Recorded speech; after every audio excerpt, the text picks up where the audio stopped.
Bismillah. Assalamualaikum warahmatullahi wabarakatuh. Mik di sini kurang suaranya nampaknya. Baik. Alhamdulillahi al-aziz al-ghaffar al-wahid al-qahhar mukawwir al-layli 'ala an-nahar tabsiratan li ulil qulubi wal absar wa'idhatan لأولي النهى والاعتبار أشهد أن لا إله إلا الله وحده لا شريك له الملك الجبار وأشهد أن محمدا عبده ورسوله سيد الأخيار صلى الله عليه وعلى آله الأطهار وأصحابه الأبرار ومن تبعهم بإحسان ما تعاقب الليل والنهار أما بعد فاتقوا الله أيها الأخيار فإن التقوى خير الزاد يوم الاعتبار يا أيها الذين آمنوا اتقوا الله حق تقاته ولا تموتن إلا وأنتم مسلمون. Para ustadz, alim ulama, para pakar yang hadir pada kegiatan kaderisasi ulama Majelis Ulama Indonesia Provinsi Riau. Kita bersyukur kepada Allah Subhanahu wa taala yang mengumpulkan kita, yang mengikat di antara kita dengan ikatan ilmu. Al-ilmu silatun baina ahli.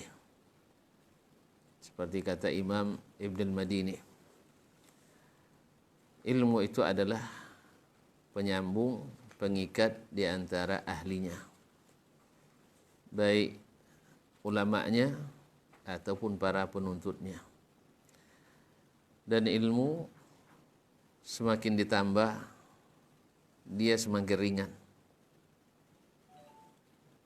dan semakin menguntungkan. Oleh itu Nabi SAW tidak disuruh Allah meminta tambahan kecuali tambahan ilmu. Wa qur rabbi zidni ilma. Oleh itu berbahagialah kita duduk di majelis ini, insyaallah huruf per huruf, kata per kata, kalimat per kalimat, mudah-mudahan menjadi landasan amal saleh kita. Karena sesungguhnya syarat ilmu itu bermanfaat adalah, syarat amal itu diterima adalah dengan dasar ilmu yang dimanfaatkan. Oleh itu saya mengajak pertama diri saya sendiri dan semua ustadz dan ustazah, para ulama, untuk senantiasa bersyukur kepada Allah Subhanahu wa taala atas nikmat ini.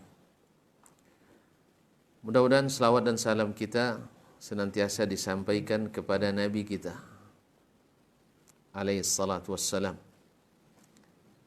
karena orang yang ketika namanya disebut selalu menguntungkan adalah Nabi kita alaihi salatu wassalam. Oleh itu Imam Ahmad mengatakan, ahadun nasi bi Rasulillah sallallahu alaihi wasallam ahlul hadis, li'annahum kullama dzukira ismuhu indahum sallu alaihi. Orang yang paling beruntung dengan Nabi adalah ahlul hadis, yang senantiasa menggunakan hadis, karena setiap hadis disebut namanya pasti ikut, dan setiap nama Nabi disebut mereka berselawat kepadanya. Dan man shalla alayya salatan sallallahu biha alaihi asyra, siapa yang selawat kepadaku satu kali, Allah balas selawatnya 10 kali. Ya, seolah-olah kita mengatakan Allahumma ighfirli warhamni 10 kali sekali selawat, dan ini langsung dikabulkan Allah SWT. Oleh itu para ulama menyebutkan, atau sebagian ulama menyebutkan, bahwa doa yang paling cepat diijabah Allah adalah salawat dan salam kepada baginda Rasulullah sallallahu alaihi wasallam. Maka beruntunglah beliau ketika namanya disebut mendatangkan kebaikan, dan beruntunglah kita yang senantiasa menyebut namanya, karena juga menguntungkan kita dengan diampuni dosa kita dan dilimpahkan rahmat kepada kita. Ikhwani wa akhwati fillah, para ustadz, para ustazah yang saya muliakan, sebenarnya saya datang ni ngeri-ngeri sedap juga. Ya, karena saya akan berhadapan dengan rata-rata adalah singa-singa mimbar. Ya, singa-singa podium yang garang-garang ini. Cuman yang membuat saya sedikit berani, karena saya singa padang pasir. Lebih garang lagi ya. Nah, karena lama belajar di Madinah, lebih kurang 15 tahun. Ya cukup lama lah. Kalau bisa nak nambah, saya nak nambah lagi. Cuma mau pas selesai diwajibkan pulang tanpa ikatan. Ya, ikatannya hanya amalkan ilmu dan ajarkan kepada orang lain. Itu saja. Tidak ada ikatan mesti begini begitu, mesti bermazhab ini bermazhab itu, tidak. Tapi adalah menyerukan kita kepada kitabullah dan sunnah Rasulullah sallallahu alaihi wasallam, mengikuti generasi terbaik umat ini, as-sahabatu wat-tabi'una lahum bi ihsan, as-sabiquna al-awwaluna minal muhajirin wal ansar walladzina tabauhum bi ihsanin radhiyallahu anhum wa radwan. Para ustaz, para alim ulama yang saya muliakan, tadi di kelas sebelah kita terbalik, ini mulai di B baru A. Dan nampaknya kelas A ini memang betul-betul sesuai dengan predikatnya A. Kelas A, Masya Allah, tabarakallah.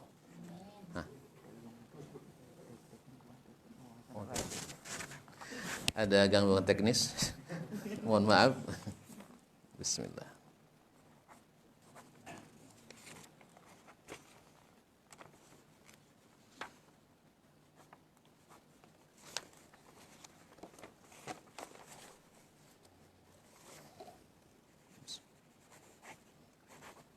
Baik. Jazakallah khair. Kembali ke pesawat televisi Anda. Sampai di mana tadi, Syekh? Gangguan teknis. Ini memang hafal yang kontemporer mudah dihafal nampaknya. Gangguan teknis.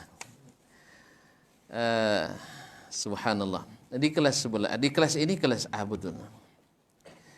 Insyaallah kita atau saya diminta tanpa saya meminta, dan saya juga berharap sebenarnya saya jadi peserta. Karena seperti kata Abdullah bin Mas'ud radhiyallahu an, wa an akuna tabi'an fil haqq ahabbu ilayya an akuna matbu'an fil batin. Saya jadi pengikut dalam kebenaran lebih saya sukai daripada diikuti tapi dalam kesalahan. Awak takut kalau salah-salah nanti. Tapi alhamdulillah di sini banyak para ulama, mudah-mudahan insyaallah ya kita saling meluruskan, tawasi bil haqq wa tawasi bis sabr. Sebenarnya tidak ada yang akan ada yang baru, karena yang baru itu banyak yang tidak original. Yang akan kita dengar ini kaji-kaji lama semua. Dulu di kampung ketika ceramah lah kaji baru pula dibawa katanya. Nah, ini bukan kaji baru tapi kaji lama yang berulang-ulang. Saya yakin yang semakin indah diulang-ulang itu adalah ilmu. Ilmu itu diulang semakin indah. Semakin diasah dia semakin mengkilat. Tajam ya. Ya, semakin mengasah semakin mengkilat. Tadi saya katakan semakin banyak dia semakin ringan. Dan para pecinta ilmu tak pernah mengeluh walaupun itu saja kajinya. Imam Al-Muzani, Imam Rabi' bin Sulaiman Al-Muradi, termasuk murid terakhir Imam Asy-Syafi'i di Mesir, mengatakan qara'na kitab Risalah 'ala Asy-Syafi'i 50 marrah. Kami membaca kitab Risalah bersama Imam Asy-Syafi'i, penulis sendiri. Karena Risalah ditulis oleh Imam Syafi'i 2 kali. Satu ketika beliau di Baghdad, yang kedua ketika beliau sudah ada di Mesir. Dan ini adalah versi terakhir, versi Mesir. Yang dicetak hari ini ditahqiq oleh Syekh, di antaranya tahqiq Syekh Ahmad Muhammad Syakir rahimahullah ta'ala. Jadi saya baca kitab Risalah bersama Imam Asy-Syafi'i 50 kali. Karena Rabi' ini punya keistimewaan dengan Imam Asy-Syafi'i rahimahullah. Rabi' ini pernah suatu hari susah memahami. Diulang-ulang oleh Asy-Syafi'i, tak paham-paham juga. Ini kalau ada nanti kita ada contohnya. Tak paham-paham nanti ada contohnya. Diulang-ulang oleh Asy-Syafi'i, tak paham-paham. Akhirnya dia tinggal majlis. Tapi tidak Syafi'i kalau tidak sayang pada muridnya. Akhirnya Asy-Syafi'i datang ke rumah Rabi', mendatangi Rabi', ya Rabi', ayo duduk. Lau istata'tu an ut'imaka ilman la at'amtuk. Andainya ilmu ini Rabi', kalau bisa disuapin, saya suapin kepadamu. Artinya kamu harus paham. Alhamdulillah, akhirnya hasilnya jadilah Rabi' min ruwati ilmi Syafi'i alaihi wa ala al-imam Syafi'i rahmatullahi wa maghfiratuh. Jadi 50 kali dia baca. Saya nak tanya kepada kita semua, ada tak yang pernah menamatkan kitab 50 kali dengan Syekh? Rasanya enggak ada ya. Yang tamat 1 kali dengan Syekh, sempurna 1 kitab. Pada diam semua. Ini penuh tanda tanya ini. Kaum muslimin dan muslimat.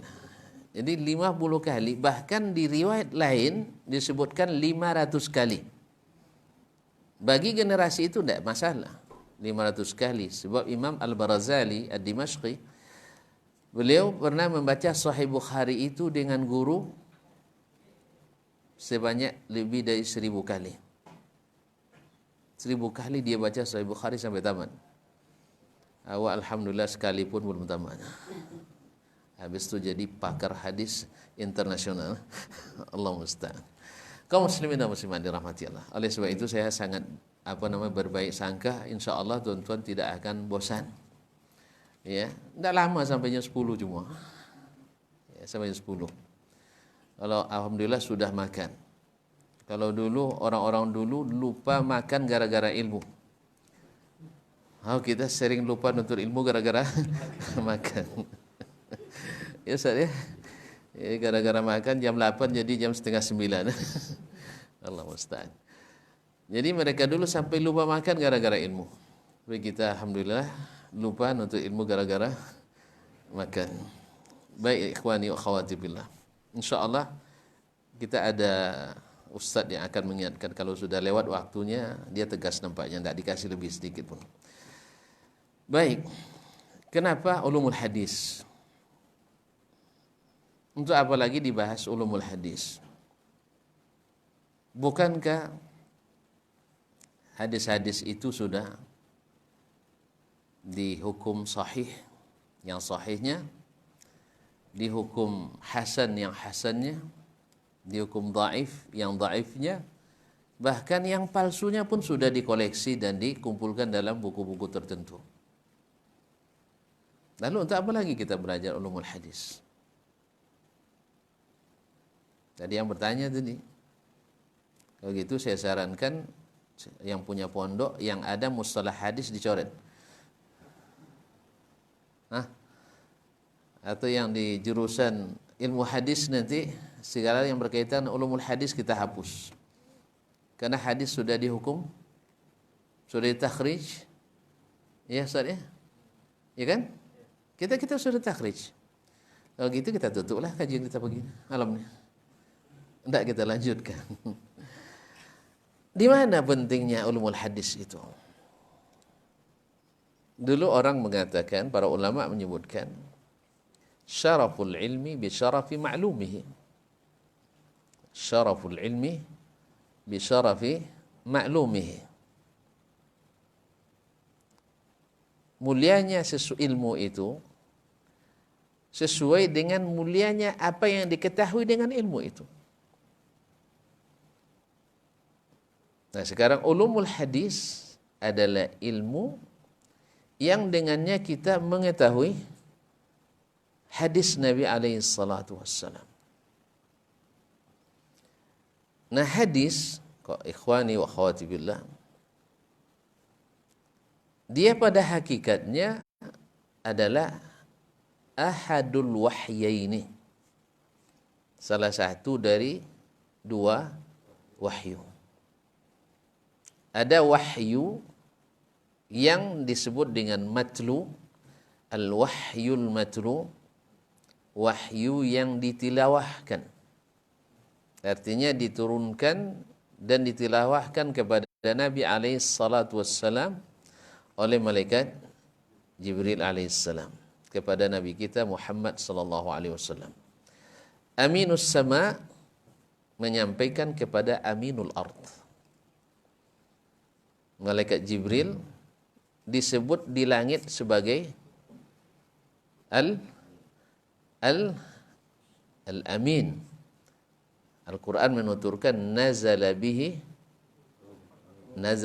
ruhul amin ala qalbika litakuna minal munzirin bilisanin arabiyyin mubin. Jadi Jibril adalah aminus sama, dapat gelar yang diberikan oleh yang di atas, karena dia atau dia masyarakat atas. Kalau kita masyarakat masyarakat bawah. Ya, bumi kan di bawah. Jibril kan turun dari langit, iya tak? Karena dia masyarakat langit, masyarakat atas. Kalau kita masyarakat bawah. Dia harus sadar diri kita. Jadi kalau Jibril tidak mau ketemu dengan kita, memang tidak kelasnya kita ketemu Jibril. Ada yang ketemu Jibril? Ada dulu bapak-bapak dari musim haji, dia mimpi ketemu malaikat Jibril. Ya, seolah-olah dia disuruh menunggu di pelataran Masjidil Haram. Jam-jam 2 malam dia keluar. Di sana orang biasa jam 2 malam di luar kan. Sambil menyandar di sebuah tiang di pelataran itu, dia petik korek api mancisnya, bawa rokok pria punya selera.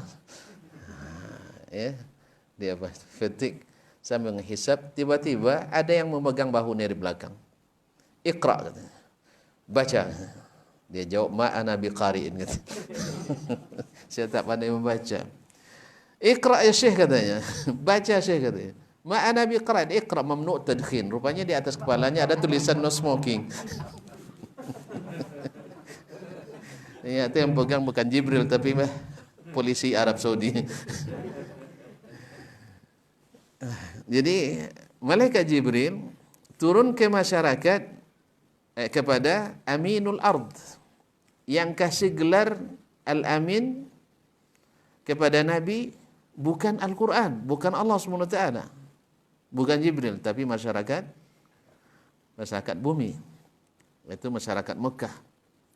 Karena memang dia masyarakat Mekah, masyarakat bawah. Bumi di bawah, langit di, iya salah saya. Salah tu enggak kan? Enggak. Langit itu di atas ya. Terus orang Amerika Latin di mana langitnya? Hah? Kalau di peta kan dia di bawah tuh. Lalu langit mereka di mana? Hah?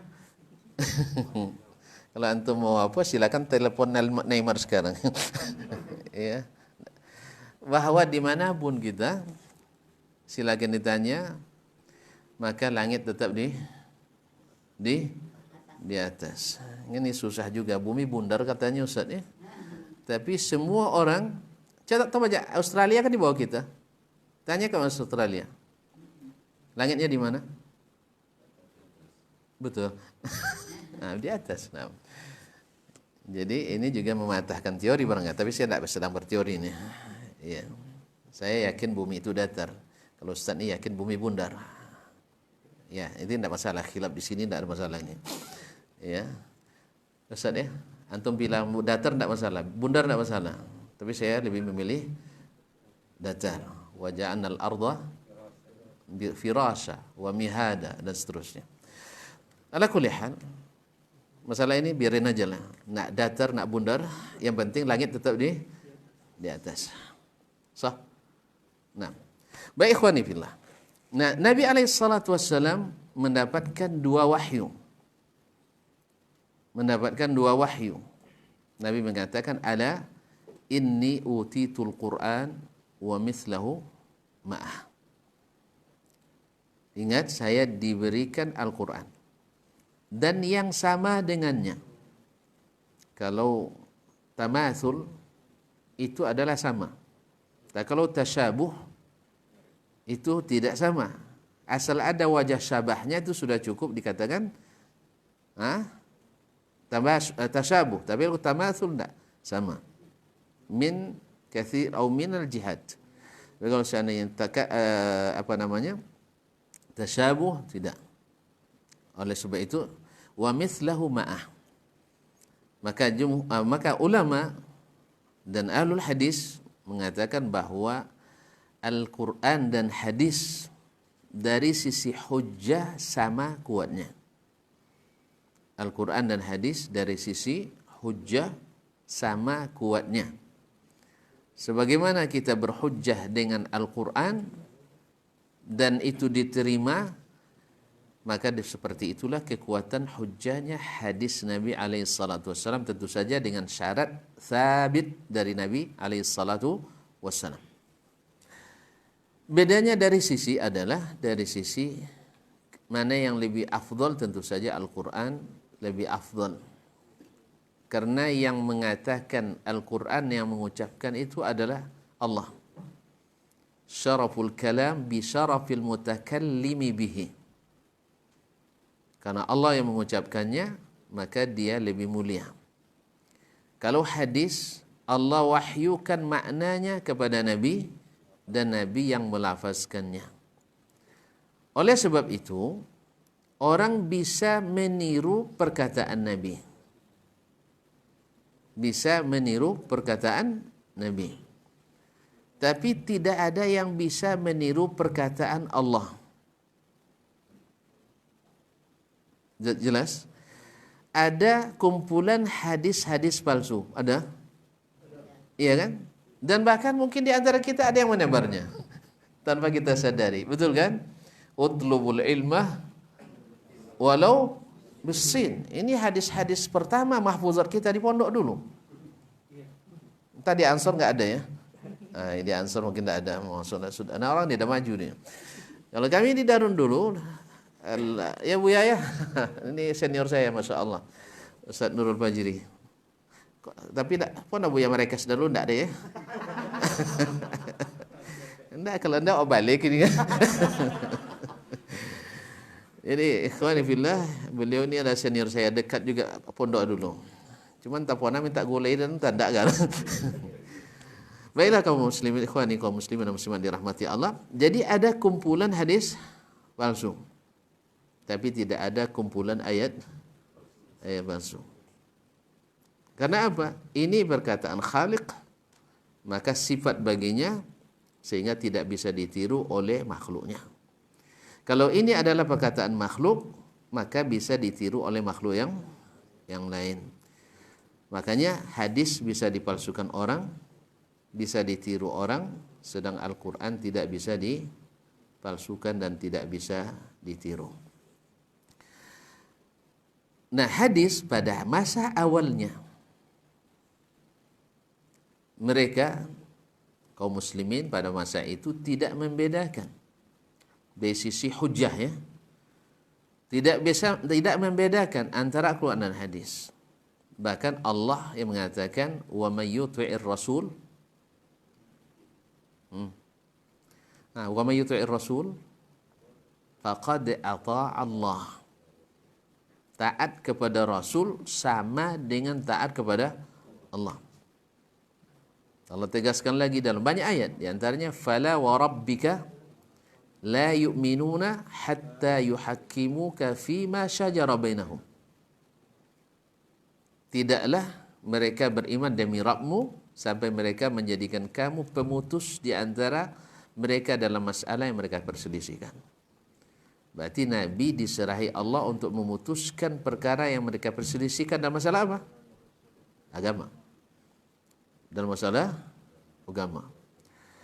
Maka di masa itu asal ada yang menyampaikan hadis, mereka tidak bertanya lagi pada umumnya, tidak bertanya lagi dari mana kamu dapat, selama dinisbatkan ke Nabi alaihissalatu wassalam.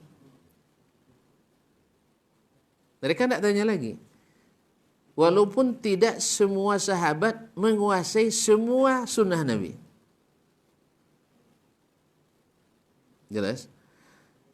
Bahwa tidak semua sahabat menguasai seluruh sunnah Nabi SAW. Ada yang mendengar sebagian, ada yang mendengar sebagian yang lain.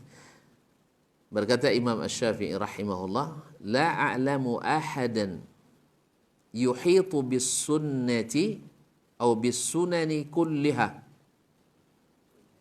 walakin idza jumi'a ilmu man yuhitu bi aktsariha wa ilmu man yuhitu bi aqalliha la ta'zubu sunnatun an jami'il ummah. Atau kama qala al-Imam Asy-Syafi'i. Bahwasanya saya tidak mengetahui ada seorang ulama pun yang menguasai seluruh sunnah Nabi. Menurut tuntun logis apa tidak? Logis? Ya, kalau untuk zaman kita tidak payah nyarinya, memang seperti itu. Kalau zaman kita apalagi? Tidak satu pun hari ini seorang alim yang menguasai seluruh sunnah. Pasti ada yang tidak dia ketahui. Tetapi dikumpulkan ilmu alim ini, alim ini tidak satu pun sunnah yang hilang. Ini perkataan Imam Asy-Syafi'i yang dikenal dengan Nasirul Hadis, Nasirus Sunnah. Ma'asyiral ikhwati wal akhwat yang dirahmati Allah. Dan itu yang dikatakan oleh sahabat seperti yang diriwayatkan dari Anas ibn Malik radhiyallahu taala an. Dia mengatakan laisa kullu wahidin minna yasma'u haditsan an Nabi sallallahu alaihi wasallam, walakin laisa minna man yakdzib. Lakin laisa minna man yakdzib. Tidak satu pun tidak semua kami mendengarkan semua hadis dari Nabi alaihi salatu wassalam. Tetapi tidak satu pun kami yang berdusta. Tidak satu pun kami yang berdusta. Lalu ada mungkin dalam hadis Akan kita temukan misalnya perkataan Ummul Mukminin radhiyallahu anha Aisyah ketika Abu Abdurrahman Abdullah bin Umar bin Khattab mengatakan bahwa Nabi melihat Allah pada malam Mi'raj, maka Ummul Mukminin mengatakan kadzaba Abu Abdurrahman. Maka makna kadzaba di sini adalah makna akhta'a. Makna akhta'a. Karena di antara definisi hadis yang palsu adalah ada yang dipalsukan dengan sengaja, ada yang tidak sengaja. Jadi disebut juga palsu ini. Jadi dusta yang disengaja tidak ada, tapi kesalahan dia ada. Maka sahabat bisa salah. Bisa salah. Karena apa? Karena belum sampai kepadanya hadis yang diriwayatkan Aisyah, nurun anna urahu, yang terlihat adalah cahaya bagaimana saya bisa melihat Allah Subhanahu wa taala. Ini setelah sampai kepada Abdullah bin Umar hadis ini, dia merevisi keyakinannya dan mengatakan bahwa Allah tidak dilihat oleh Nabi pada malam Mi'raj. Karena ini adalah khusus Allah sediakan kepada ahli surga di surga dan merupakan nikmat terbesar lebih daripada nikmat surga. Allahumma arina wajhak ya rabbal alamin. Kaum muslimin. Nah, pada masa itu tidak ada yang berdusta. Di masa sahabat. Sebab dusta itu adalah sifat munafikin. Lalu mungkin ada yang bertanya, Ustaz, kan orang munafik banyak di Madinah waktu itu. Betul? Orang-orang munafik dikenali mereka. Ciri khasnya sangat mudah diketahui. Ya, Al-Quran banyak menceritakan tentang orang munafikin.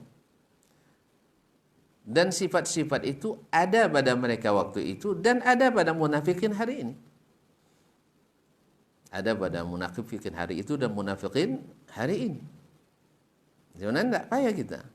Cuma Nabi tidak sebutkan nama-nama mereka kepada sahabat, kecuali kepada Huzaifah ibn al-Yaman radhiyallahu taala anhu dengan syarat tolong jangan dipublish. Sebab apa? Kalau sempat diberitahu nanti terjadi perkelahian massal nanti. Woi munafik katanya. Antum suka tak sebut munafik? Tak suka. Walaupun dah bertabung duto kan. Iyalah, bertabung duto tapi tak mau disebut munafik kita. Walaupun kita malas pergi solat ke masjid misalnya. Kita tak mau disebut munafik. Padahal pada masa itu orang yang malas ke masjid adalah orang munafik. Kalau masa sekarang yang malas ke masjid ustaz.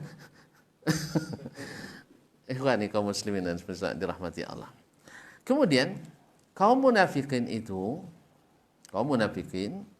banyak sahabat yang datang ke Huzaifah, di antaranya Umar bin Khattab.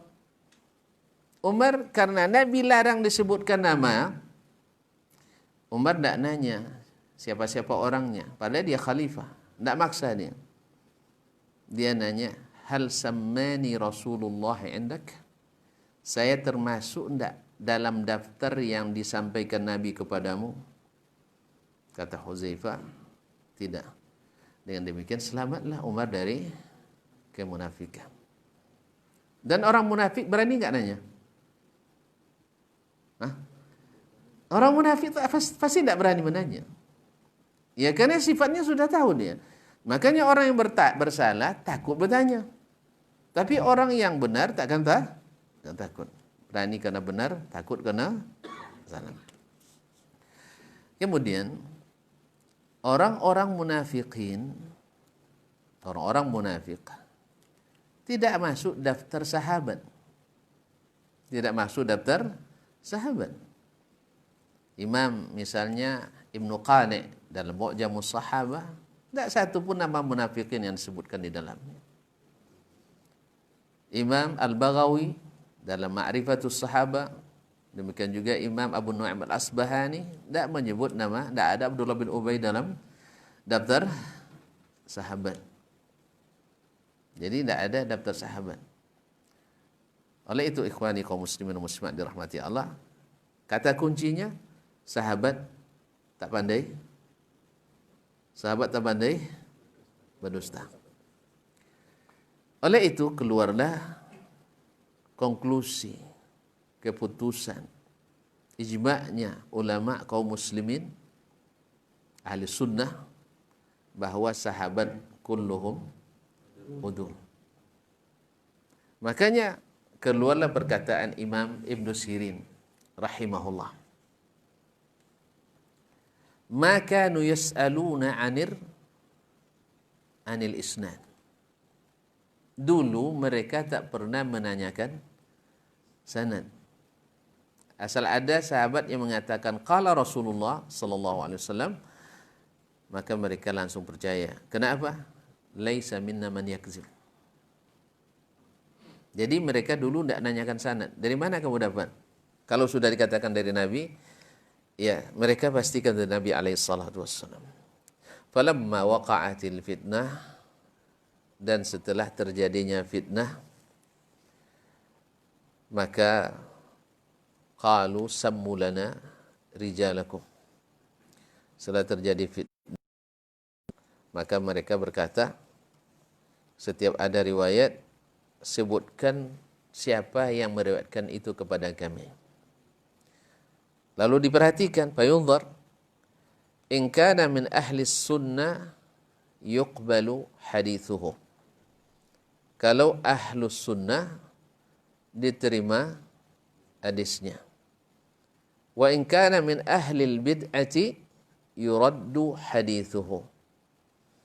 Dan bila terjadi atau yang meriwayatkannya ahlul bid'ati yuraddu hadithuhu, ditolak hadisnya. Karena memang cacat pertama dalam Islam, riwayat dalam Islam lahir dari terjadinya fitnah, yaitu pemahaman yang menyimpang, aliran yang menyimpang dari aliran ahli sunnah wal jamaah, yaitu menyimpang dari jalannya Nabi dan para sahabat radhiyallahu taala anhu. Nah, ketika terjadi penyimpangan, maka mulai ditanya. Kalau ahli sunnah, maka diterima hadisnya. Sebab apa? Ahli sunnah tak mencari kecuali sunnah. Kalau ahli bid'ah sering terpaksa mencari dalil yang tak ada dalam sunnah. Karena kalau sunnah yang diamalkan, ahli sunnah dia. Tapi kalau dia cari dalil lain yang tidak ada dalam Al-Quran dan sunnah, dia akhirnya menjadi ahli bid'ah. Makanya lahirnya dusta atau lahirnya penyimpangan dalam riwayat pertama kali karena adanya aliran yang menyimpang, dan yang termasuk awal-awal yang menyimpang adalah Khawarij. Adalah kaum Khawarij yang berakibat terbunuhnya Khalifah Uthman ibn Affan radhiyallahu ta'ala an. Kemudian berlanjut dengan perselisihan yang berkepanjangan antara Ali bin Abi Thalib dengan Muawiyah radhiyallahu taala anhuma. Dan alhamdulillah, ini hebatnya para sahabat, khususnya antara Ali dan Muawiyah, tidak ada satu pun riwayat yang sahih yang mana Ali mencela Muawiyah, dan tidak ada riwayat sahih yang Muawiyah merendahkan Ali bin Abi Thalib radhiyallahu taala. Dan hebatnya lagi, mereka dua-duanya disalahkan oleh Khawarij. Disalahkan oleh Khawarij. Mereka berdua disalahkan oleh Khawarij, menandakan bahwa keduanya masih dalam satu manhaj, dalam satu sunnah, sehingga yang salah menyalahkan mereka. Sehingga Ali bin Abi Thalib menjadi sasaran, dibunuh oleh Khawarij, Abdurrahman ibn Muljim. Kemudian Muawiyah sendiri sebenarnya juga menjadi sasaran, tetapi Allah menuliskan baginya selamat. Walillahi fi ibadihi su'un. Nah, ini perkataan Muhammad ibn Sirin menjadi salah satu kaedah dalam ulumul hadis.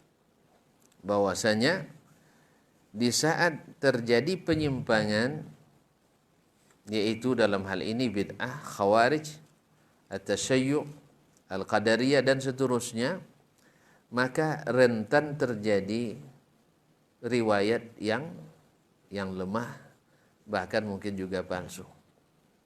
Oleh itu lahirlah kaedah-kaedah ulumul hadis.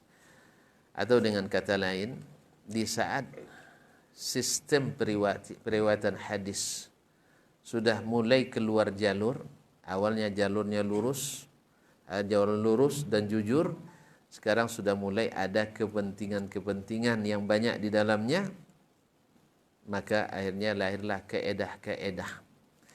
Saya mengatakan, menganalogikan para ustaz semuanya, bahwa semakin banyak alat dibutuhkan, ya, maka menandakan bahwa sebenarnya sistem semakin banyak rusaknya. Ya, dulu ilmu nahu, ilmu saraf nggak ada, tetapi orang Arab lancar bahasa Arabnya, ya tak?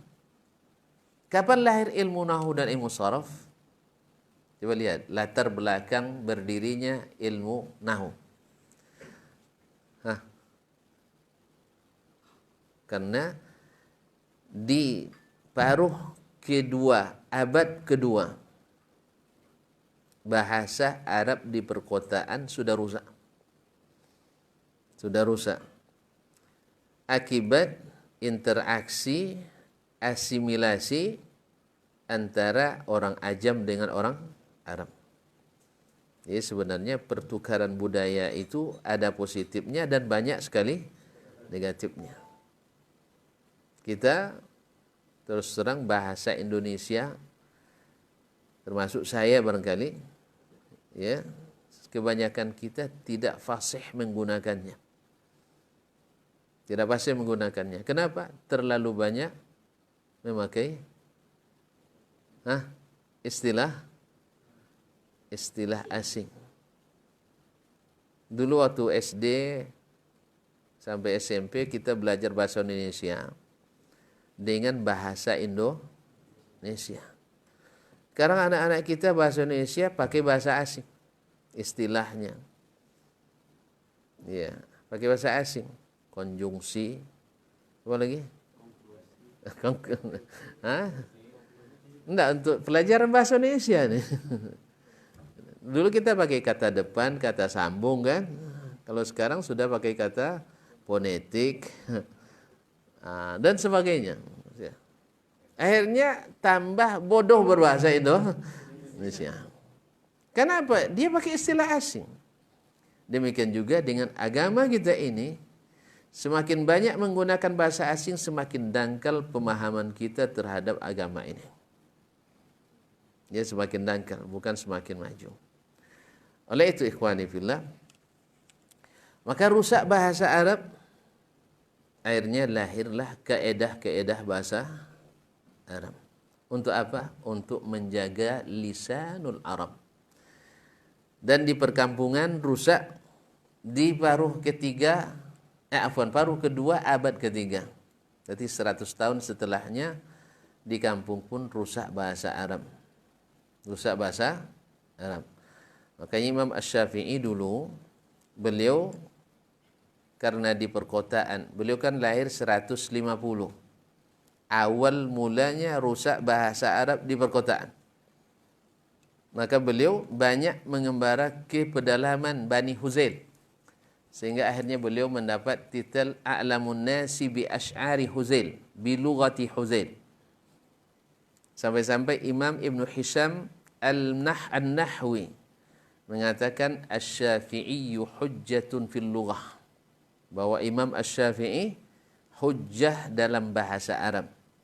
Dengan makna, bila ada kaedah bahasa Arab yang dilanggar oleh Imam Asy-Syafi'i, dalam tanda petik dilanggar oleh Imam Asy-Syafi'i, mana yang kita salahkan?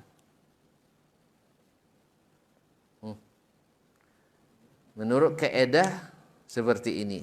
Lalu kita temukan perkataan Asy-Syafi'i tidak sesuai dengan kaedah. Kita ikut yang mana? Asy-Syafi'i.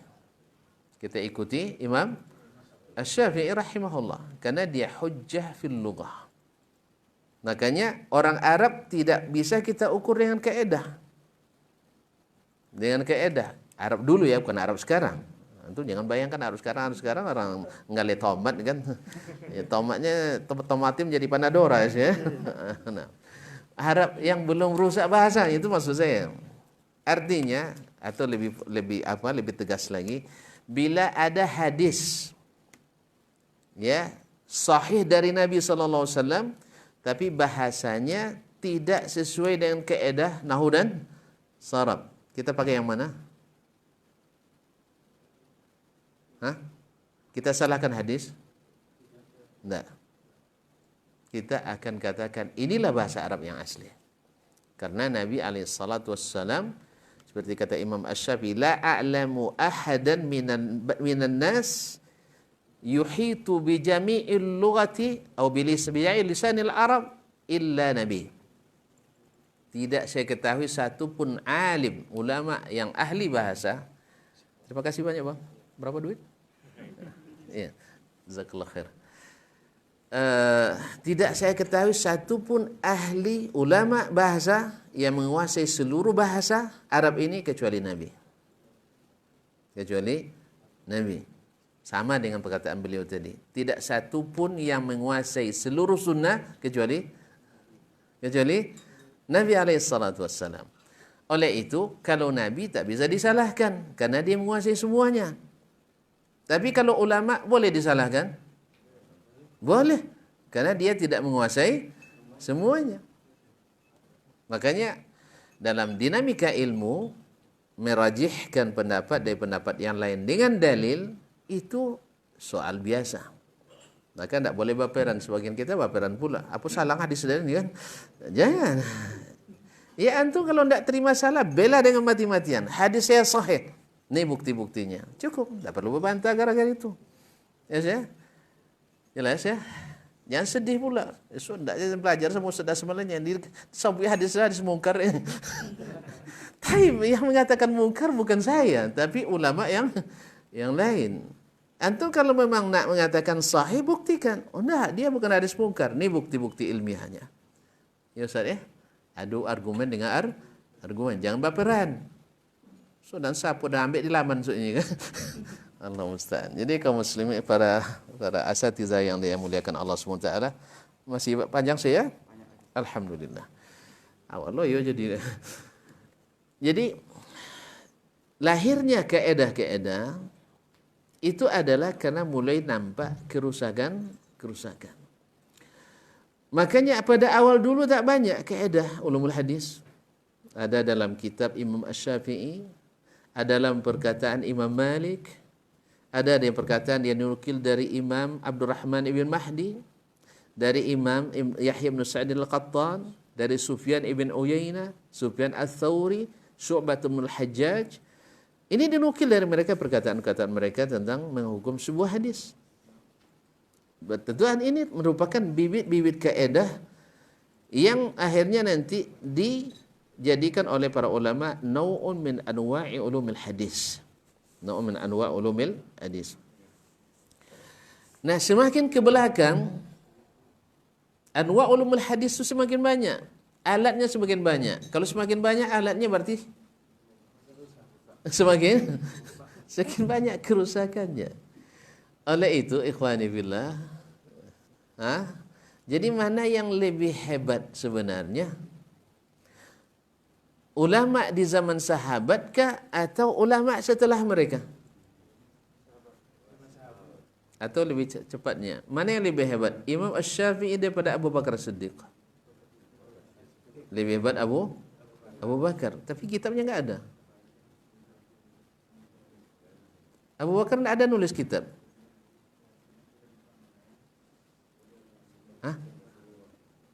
Gimana? Karena kitab bukan ukuran. Nabi juga tidak nulis apa-apa. Nabi alaihissalam tidak Tidak nulis apa-apa, tapi huwa a'lamun nas. Bahkan sayyidul anbiya. Ya kan? Ben sayyidu waladi Adam. Dia adalah a'lamun nasi billah wa atqahum lahum. Orang yang paling takwa dan paling berilmu tentang Allah. Jadi ilmu kita harus merujuk ke mereka. Karena pemahaman mereka dapat rekomendasi langsung dari Allah Subhanahu wa taala. Radhiyallahu anhum wa radu anhu, dan Allah tak kecualikan satu pun dari mereka. Dia sahabat ya. Munafikin tak masuk sahabat dah tuan-tuan. Iya, karena munafik sahabat itu kan yang bertemu dengan Nabi beriman padanya. Orang munafik beriman? Enggak. Munafik tidak beriman dia. Cuman seolah-olah masuk Islam. Maka mereka tidak dihitung sahabat. Wa mata 'alal Islam, dan mati dalam keadaan Islam. Baik. Dari situ lahirlah kaedah-kaedah, dan semakin banyak masalah periwayatan, semakin banyak kaedah yang dilahirkan. Kemudian kaedah-kaedah ini sebagiannya dibangun secara nazari, secara teoritis. Ya, secara teoritis misalnya hadis dibagi oleh ulama mutaakhirin, ya, saya katakan mutaakhirin, kepada mutawatir dan ahad. Secara teori, hadis mutawatir qat'iyyus subut, qat'iyyud dalalah. Bahkan sebagian menyebutkan zanniyud dalalah. Sedangkan hadis ahad secara teori zanniyus subut, zanniyud dalalah. Ini implikasinya apa? Implikasinya berbahaya, bahwa ada pemilah-milahan hadis antara mutawatir dengan hadis ahad. Padahal hadis mutawatir hanya hitungannya sedikit. Berapa jumlahnya Ustaz? Hadis mutawatir? Hah? Tak hitung deh. Iya. Hanya sekira ada yang mengumpulkan hadis-hadis mutawatir itu lebih kurang 373 hadis. Iya, selebihnya hadis ahad. Nah, kalau ini dibedakan, maka kita akan sortir ribuan, bahkan puluhan ribu hadis. Dengan alasan ini ahad. Dan ini pembagian seperti ini tak dikenali di kalangan ulama-ulama mutaqaddimun, as-salafus salih. Tadi kita katakan, ya, makanya penting tadi. Apabila ada yang menyampaikan ini hadis dari Nabi, mereka menerimanya sekalipun yang menyampaikan satu orang. Di dalam bidang apapun. Akidah, ibadah, muamalah, akhlak dan adab.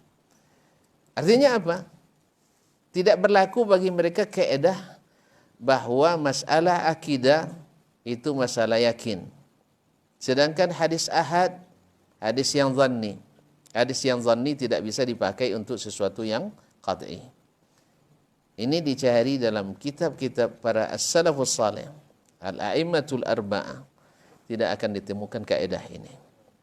Oleh sebab itu, maka kaedah yang dibuat oleh mutaakhirin tidak bisa dijadikan hukum yang berlaku bagi mutaqaddimin. Ibarat hukumnya tidak berlaku surut, ya. Tidak berlaku undang-undang, tidak berlaku surut.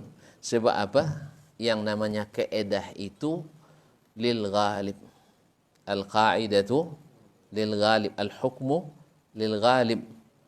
Nah, bila mutaqaddimun berbeda dalam hal ini, maka kita katakan mereka di atas kaedah. Di atas kaedah. Sama di sekarang kita punya kaedah usul fikih. Ya, sebagiannya muttafaq 'alaiha dan sebagiannya mukhtalafun fiha. Dan tidak sedikit di antaranya adalah berdasarkan dalil yang lemah. Ya. Terlepas dari itu, Kaedah ini dibuat berdasarkan al-ghalib, berdasarkan yang ghalib. Nah, bila bertemu Al-Quran atau bertemu al-hadis atau bertemu ijma'us salaf ala syai', mana yang kita dahulukan, kaedah atau Al-Quran dan hadis? Al-Quran dan hadis.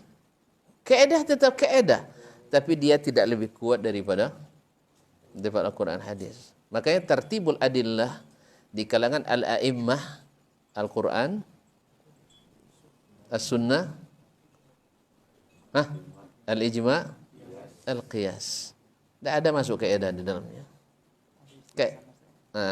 Jadi kaedah itu gunanya adalah untuk membantu kita memahami, bukan untuk mensortir sesuatu yang sabit dari Al-Quran dan hadis Nabi alaihi salatu wassalam. Sebagian salah memasang ini, asal tidak sesuai dengan kaedah maka hadis ditolak, atau sesuai dengan kaedah maka Al-Quran dipelintir dan sebagainya.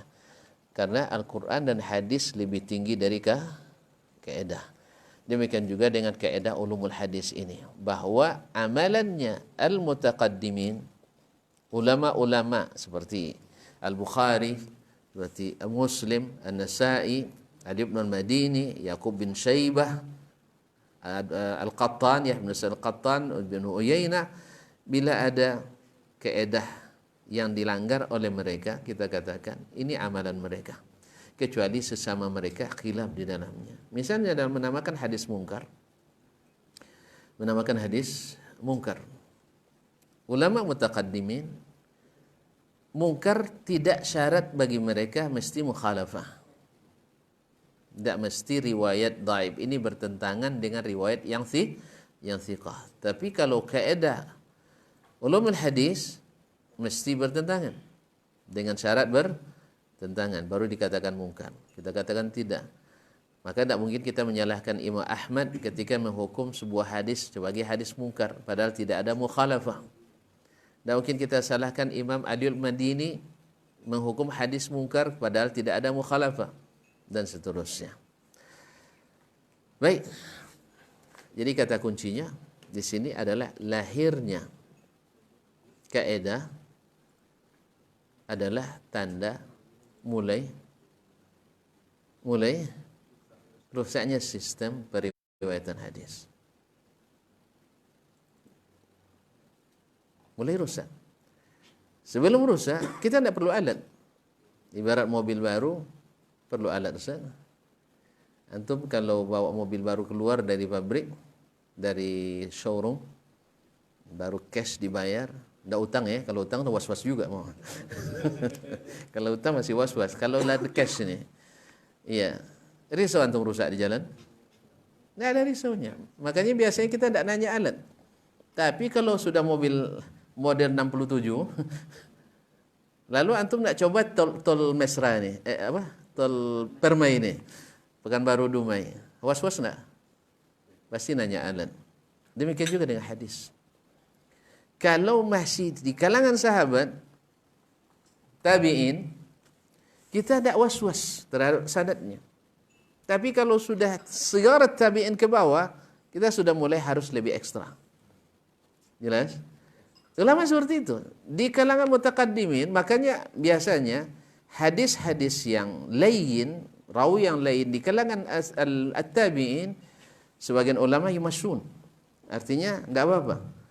Tapi kalau seandainya sudah di belakang itu, memang lebih ketat. Apa pasalnya? Kerusakan setelah itu lebih parah, lebih banyak. Karena memang aliran-aliran Islam semakin ramai, ke belakang semakin ramai, dan biasanya aliran yang menyimpang pasti cari dalil yang menyimpang. Ya, kan namanya aliran menyimpang, pasti cari dalil yang menyimpang. Ya. Kalau tidak mungkin. Kalau mengikut sunnah dia tidak, kalau dia ikut sunnah dia menyimpang, kan tidak mungkin. Karena Nabi jamin kan, taraktukum alal bayda. Aku tinggalkan kalian di atas jalan yang terang benderang. Gimana terangnya Nabi? Lailuha kanahariha. Malamnya saja terang seperti siang. Artinya kalau ikut sunnah, micing aja kita sampai. Kalau ikut sunnah, micing aja kita sampai. Ya, tidak terpengaruh dengan perkataan ini apa namanya wajib, ini makruh dan sebagainya. Pokoknya sabit dari Nabi alaihissalatu wassalam. Selamat. Selamat Ustaz. Selamat.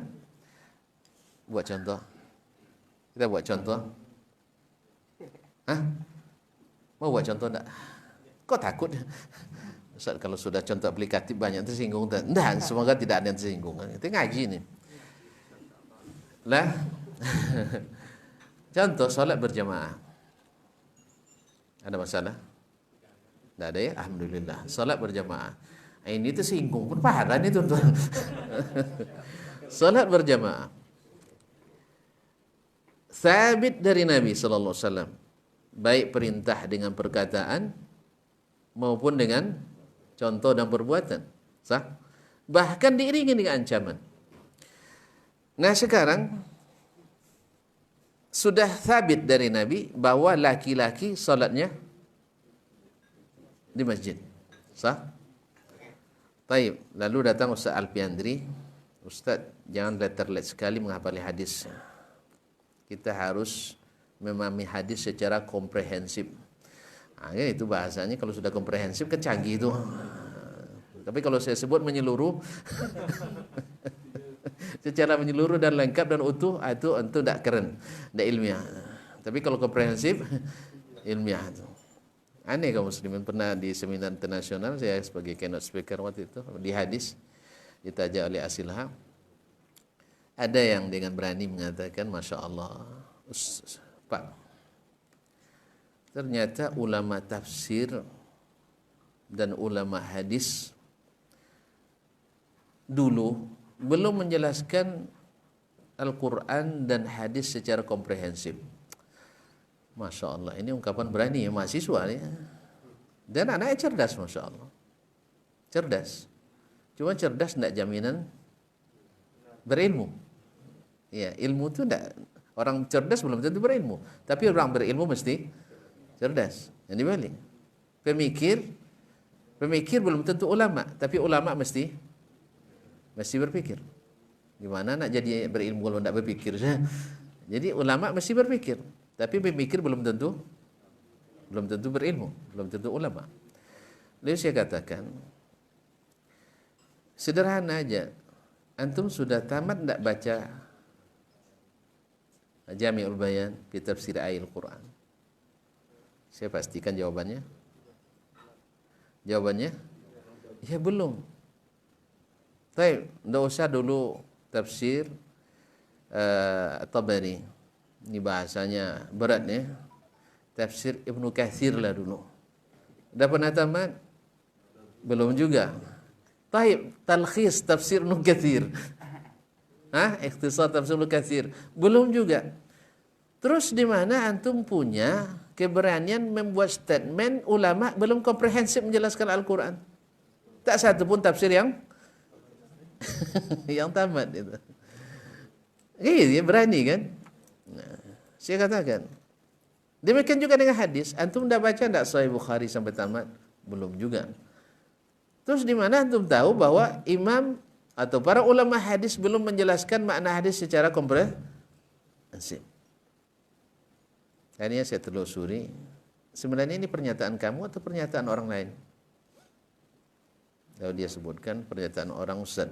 Tapi boleh saya tahu siapa orangnya? Kalau tak mau sebutkan namanya, sebutkan apa spesialisasinya. Spesialisasinya apa? Ya, untuk menjadi verifikator ya harus ahli di bidang yang diverifikasi, ya kan? Oh, ternyata Profesor Dr. Sianu, tapi keahlian S1-nya filsafat, S2-nya hubungan internasional, S3-nya fisipol. Di mana dia bisa menghukum tafsir seperti ini? Bukan akademik, ilmunya hanya tidak ada. Di mana? Kita aja yang di jurusan tafsir tidak pernah tamat kitab tafsir.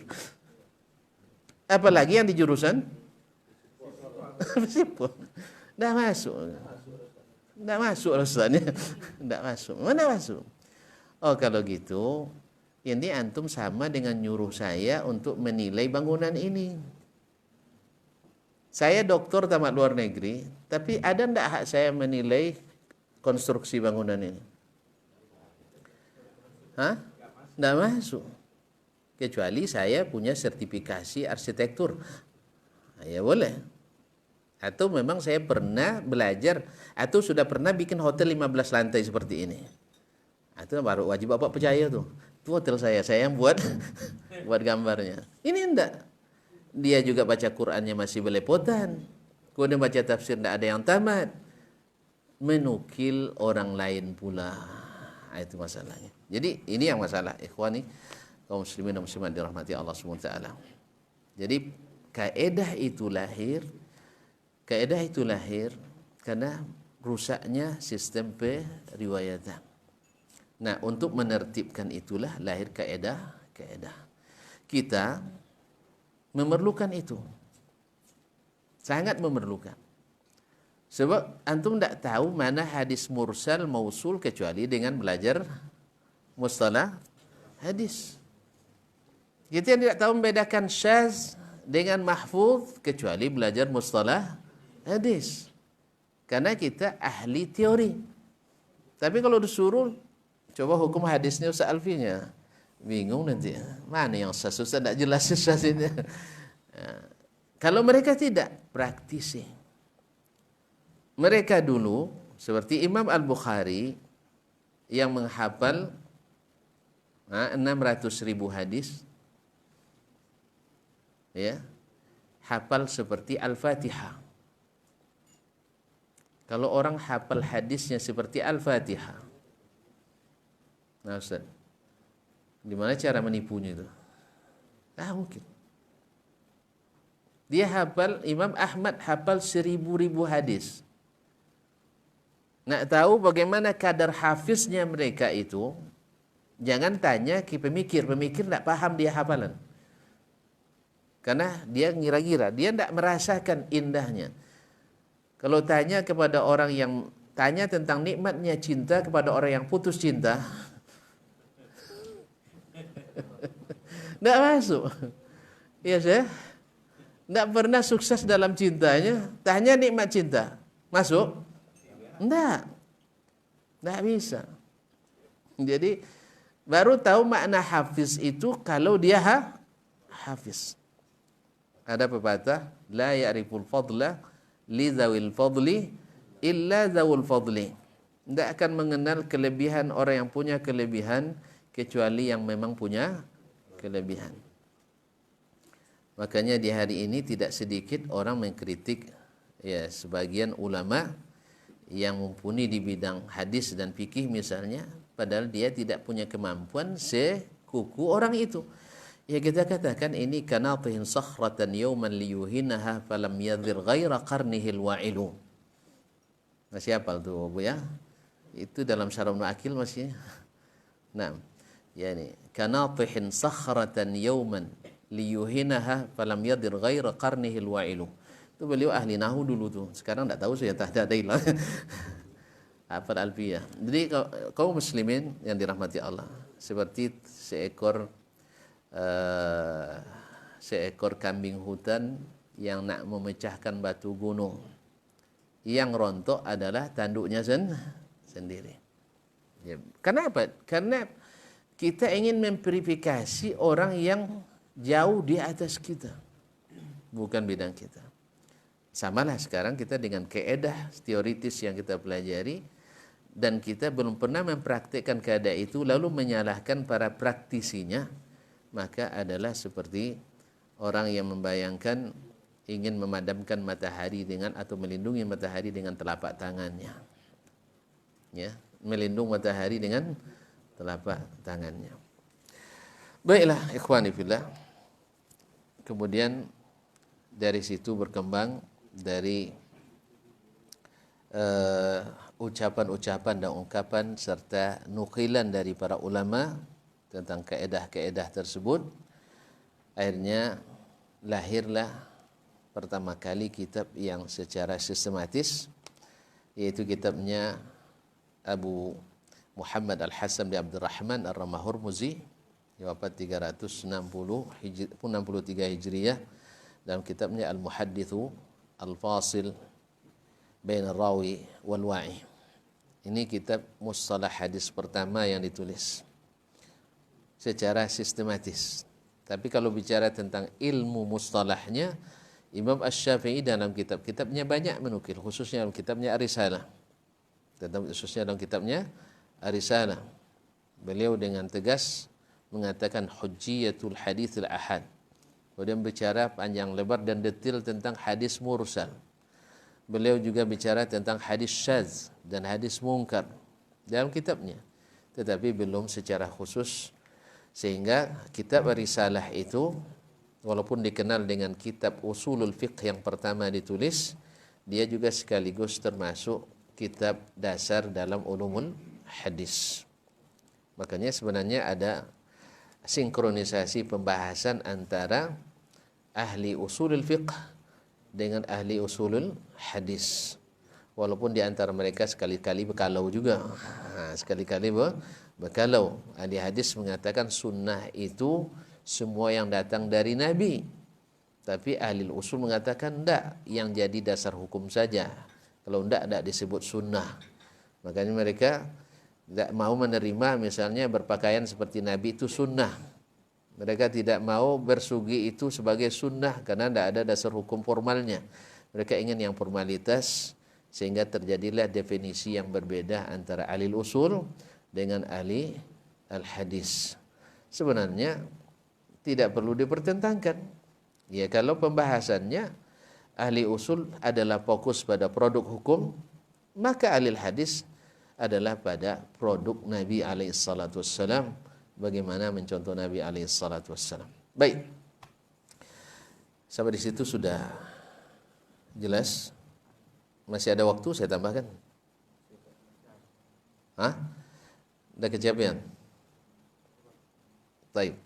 Dan setelah Ramah-Hurmuzi ada misal Al-Mayaniji, kemudian yang termasuk yang paling lengkap yang pertama kali adalah Imam Ibnu As-Salah dalam ulumul hadisnya, dalam ulum al-hadis. Tentu seperti yang kita sebutkan, Ibnu Salah menyebut lebih kurang 60 sekian macam ulumul hadis, datang imam setelahnya, dan rata-rata kitab mustalah setelah Imam Ibnu Salah itu bersandar pada kitab Ibnu Salah, baik mengikhtisar, menyingringkas, atau mensyarah, atau membuat nazam, atau mentahzib dan seterusnya. Sampai Imam As-Suyuti rahimahullah dan kitabnya Tadribur Rawi, awalnya Imam An-Nawawi meringkas Ibnu Salah, kemudian setelah diringkas susah pula pahamnya, akhirnya disyarah pula oleh Imam As-Suyuti dalam Tadribur Rawi bisyarhi Taqrib An-Nawawi. Dan di Imam An-Nawawi, Imam As-Suyuti rahimah menambahkan beberapa macam, sebagiannya disepakati dan sebagiannya tidak disepakati. Intinya, kata kuncinya adalah mustalah ini sampai hari ini masih tetap direvitalisasi, masih tetap untuk dipelajari. Karena apa? Karena ketika saya masuk hadis di Madinah, saya diprotes oleh guru saya di Jakarta. Beliau katakan, kenapa tidak masuk syariah? Alasannya yang dibutuhkan orang sekarang adalah tentang hukum-hukum Islam, fikih, gitu ya, fikih dan usul fikih. Sebab nanti bayangannya ahli hadis itu tidak tahu fikih sama sekali, kan itu bayangannya. Iya, lalu saya bandingkan, iya, tidak tahu fikih sama sekali atau tidak belajar usul fikih. Ternyata di silabus kami temukan bahwa di hadis lebih banyak belajar usul fikih daripada yang di fakultas syariah di negeri ini. Jadi yang di fakultas hadis belajar usul fikihnya lebih banyak daripada yang di fakultas syariah di dalam negeri. Itu yang di hadis.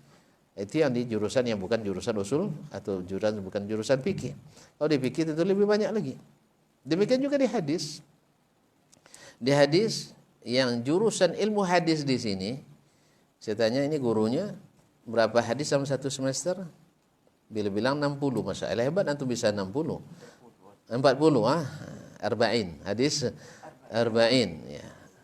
Ya, sebenarnya arba'in udah banyak itu. Ya, arba'in udah banyak, kadang enggak sampai selesai. Nah, kalau di sana yang bukan jurusan hadis, belajar hadisnya minimal 150 hadis satu semester.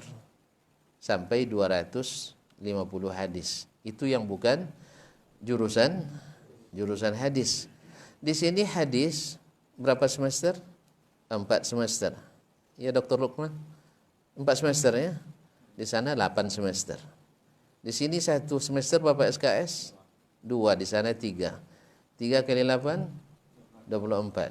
4 kali 2? 8. Mana yang lebih banyak 8 dari 24? Jadi kenapa? Karena memang kalau kami di Madinah tidak banyak ilmu-ilmu lainnya. Ya, tidak banyak ilmu-ilmu lainnya yang sebenarnya kalau dipelajari tidak menambah dan tidak dipelajari tidak mengurangi. Ya, tidak mengurangi. Ya, kami mau terus terang memang tidak belajar yang namanya filsafat pembangunan lah, filsafat ekonomi lah, filsafat berbini, filsafat berjanda, filsafat. Kita semua ini filsafat kan. Semuanya ada filsafatnya Bu ya. Nah. Ya, sampai ketika kita review kurikulum Ustaz, jurusan akidah filsafat itu mau dipisah antara akidah dengan filsafat. Karena akidah keyakinan, filsafat keraguan kan gitu. Sampai-sampai ada anekdot entah benar entah enggak Ustaz ya. Ada yang baru masuk fakultas filsafat bilang sama ayahnya, "Ya, sejak saya belajar fakultas jurusan filsafat ini ragu saya ayah saya." Betul nak, sejak kamu kuliah itu saya ragu kamu anak saya kan. Kenapa? Karena sesuatu tidak boleh diyakini secara a priori, secara mutlak. Harus diteliti dulu. Jadi kalau awak lah yakini ku ayah, diteliti dulu. Kalau diterapkan itu, maka Al-Quran akan diragukan, hadis akan diragukan. Kecuali orang yang dibimbing oleh Allah SWT dan diberikan hidayah. Jadi sebenarnya ke waktu itu dibuatlah jurusan akidah lebih dari 65% filsafat isinya. Kalau gitu nggak usah dipisah sebilang. Nanti pas jurusan filsafat bikin akidah 65%. Ya, karena itu. Karena dalam bayangan sebagian kawan-kawan akidah itu hanya rukun Islam, rukun iman. Kemudian bicara sedikit tentang azab kubur dan sebagainya. Rupanya tidak terbayang oleh kawan-kawan itu bagaimana luasnya cakupan pembahasan akidah. Jadi oleh sebab itu sehingga lebih banyak dibuat filsafatnya. Barangkali sampai di sini dulu untuk mukaddimahnya. Yang kata kuncinya pertama bahwa di zaman sahabat mekanisme riwayat itu dalam keadaan selamat. Sedangkan di zaman setelah mereka mulai rusak sistem periwayatan sehingga perlunya kaedah-kaedah untuk menjaga sampai riwayat yang melahirkan ulumul hadis ini. Dan ini adalah keistimewaan umat Islam yang tidak dimiliki oleh umat lain. Karena salah satu keistimewaan umat Islam adalah isnad. Dan ini tak ditemukan di umat yang lain kecuali umat Islam. Wallahu ta'ala alam. Mohon maaf kalau ada yang salah, itu memang kelemahan saya. Yang benar semata-mata taufik dari Allah. Mudah-mudahan kita bisa mengambil hikmah dan bisa memaklumi. Wallahu ta'ala alam. Wassalamualaikum warahmatullahi wabarakatuh. Waalaikumsalam warahmatullahi wabarakatuh. Terima kasih kami ucapkan kepada Ustaz itu Dasman Yahya SMA. Baiklah, kita buka sesi pertanyaan. Ada 2 pertanyaan. Kita buka pada kesempatan kali ini. Bagi yang ingin bertanya, silakan. Yuk, Ustaz. Perkenalkan, sebut identitas. Tapi jangan sulit-sulit gitu. Singkat dan padat pertanyaan yang ada. Baik, Assalamualaikum warahmatullahi wabarakatuh. Waalaikumsalam warahmatullahi wabarakatuh. Terima kasih Pak Moderator untuk waktu. Langsung saja Ustaz, pembahasan sangat menarik sekali. Hadis ternyata salah satu sangat penting setelah saya dengar pemaparan Ustaz tadi. Yang contohnya kalau mobil baru kita bawa ke jalan tol tadi, semakin kita nyaman. Tapi kalau mobil lama kita khawatir tadi saya di luar tol. Iya, masya Allah. Mobil lama. Jadi nama Gerianto asal dari Bumi Bengkalis. Masya Allah. Ahlan wa sahlan. Pertanyaannya Ustaz, ini ada mobil lama ini, tapi surat pengulangan tak jelas surat apa sebetulnya. Banyak buku-buku mencantumkan hadis tapi tidak ada perawi. Tapi ketika kita lihat penjabarnya itu sangat bagus diberikan ataupun dikonsumsi oleh masyarakat, terutama jemaah-jemaah yang terhadap. Nah, kira-kira bagaimana ini Ustaz? Kita kurang seperti ini, apakah sudah kita lanjutkan ataupun ditelaah atau sudah tinggalkan? Demikian Ustaz. Jazakallah khair. Yang kedua, silakan Ustaz. Terima kasih. Assalamualaikum warahmatullahi wabarakatuh. Assalamualaikum. Perkenalkan, nama saya Bumi Aslan dari Dumai. Masya Allah. Tadi panjang lebar yang mungkin ya singkat tetapi sangat dalam sekali. Artinya begini, boleh dikatakan itu sudah kesimpulan yang tadi kan kesimpulan oleh Pak Ustaz tadi. Nah, jadi yang jadi pertanyaan kita kan itulah bentuk hasanah atau katakanlah fakta dan real perkembangan ilmu pengetahuan. Ya kadang-kadang kita tidak bisa menghindar juga dengan perkembangan itu. Apalagi kalau kita lagi sebagai manusia yang bakal gitu ya, artinya semua itu direkonstruksi gitu. Belum lagi dengan sekarang itu misalnya banyak sekali tentang ilmu yang kemudian ya interdisiplin, apakah itu filsafat, teknik, sosiologi, antropologi kan gitu. Dan jadi pertanyaan saya begini, pada satu sisi kita sepakat dan setuju tadi dengan apa yang Pak Teguh ulaskan tadi sangat bagus sekali dan memang begitulah memang hakikatnya. Tapi realita kita kan kita juga dihadapkan dengan hal-hal yang baru, yang tadi apalagi yang tidak banyak maudhu dan sebagainya. Nah misalnya bagaimana dalam misalnya dengan sanad sendiri misalnya dalam teori ilmu sejarah misalnya, kalau kita pakai pendekatan sejarah, ada dua hal yang tidak bisa kita hindari. Misalnya dalam ilmu sejarah itu kan harus ada namanya apa? Harus ada kritik terhadap sejarah. Ilmu hadis itu kan juga tidak bisa lepas dari sejarah, apalagi tentang sanad. Paling tidak misalnya dalam beberapa teori yang kita tahu itu kritik sejarah itu mungkin pertama kritik sejarah dari segi ekstern dan intern. Secara ekstern itu kan pertanyaan yang mungkin muncul, apakah dokumen itu otentik? Apakah buku-buku itu kan muncul pemikiran seperti itu, mencoba mengkritik ulang gitu. Karena itu secara rasional tidak bisa dihindari juga kan. Kemudian kalau secara kritis, secara intern, apakah isinya itu benar bisa nggak dijadikan sebuah pedoman gitu. Karena kalau dokumennya sudah diragukan, nah sehingga muncullah kritik sejarah dari itu. Nah, bagaimana kita menghadapi dengan nantinya gini? Tentu harus dijawab juga dengan ilmu baru. Gitu. Karena saya yakin bahwa ilmu berkembang ini pada hakikatnya tentu ingin membuktikan kebenaran. Tadi sama saja ketika dalam filsafat mempertanyakan pada hakikatnya bahwa ada tiga, yang pernah saya sampaikan, ada tiga kesimpulan sebenarnya. Pertama, ada pemikiran itu orang mencari kebenaran itu mencoba seperti kebenaran positivistik ya, pada umumnya ilmu pengetahuan yang serba empirik yang bisa diuji gitu. Tapi ada kebenaran itu dengan pendekatan mencoba mengkoneksitaskan antara akal dengan mitos. Ini yang banyak terjadi antara satu sisi rasionalitas tetapi mitos gitu. Tidak agama gitu. Kemudian contohnya saya katakan membangun rumah konstruksi dengan potong ayam. Lalu apa hubungannya konstruksi dengan darah ayam? Apa hubungannya jembatan dengan kepala sapi? Konstruksinya apa kurang rasionalnya orang-orang seperti itu? Tapi kan koneksitas antara akal dan mitos jadi. Nah yang ketiga tadi baru mengintegrasikan antara akal dan wahyu. Nah, pada satu sisi wahyu akal itu nggak pernah salah, tetapi terbatas. Ya. Nah sementara harus merujuk kepada wahyu. Jadi akal tidak justru menggugat wahyu, tapi justru memperkuat wahyu. Kan begitu statement dalam filsafat itu. Nah, harusnya kan yang ketiga ini yang menjadi acuan kita berpikir.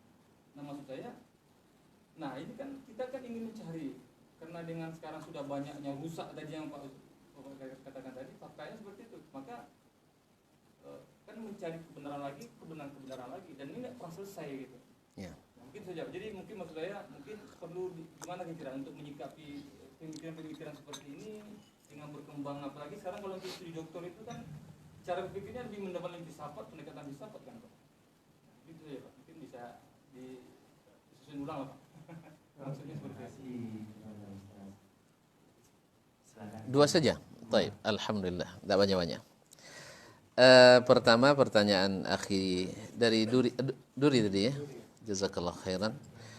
Tentang kitab-kitab yang berisi kumpulan hadis tetapi tidak mencantumkan perawinya. Kecuali kadang perawi al-a'la sahabi. Apakah kita teruskan membacanya atau tidak? Disinilah pentingnya kembali menghidupkan ulumul hadis ini. Dulu ketika dikritik saya tak masuk, kenapa masuk hadis? Kan alasan guru saya itu hadis sahih sudah dibukukan. Sudah ada Sahih Bukhari, sudah ada Sahih Muslim, Sahih Ibnu Khuzaimah, Al-Mustadrakul Hakim, Sahih Ibnu Hibban, dan lain-lainnya. Kemudian kitab-kitab hadis juga ditakhrij. Ada At-Talkhisul Habir, Takhrijul Hadithir Rafi'il Kabir. Ada Nasbur Raya bi takhriji Ahaditsil Hidayah.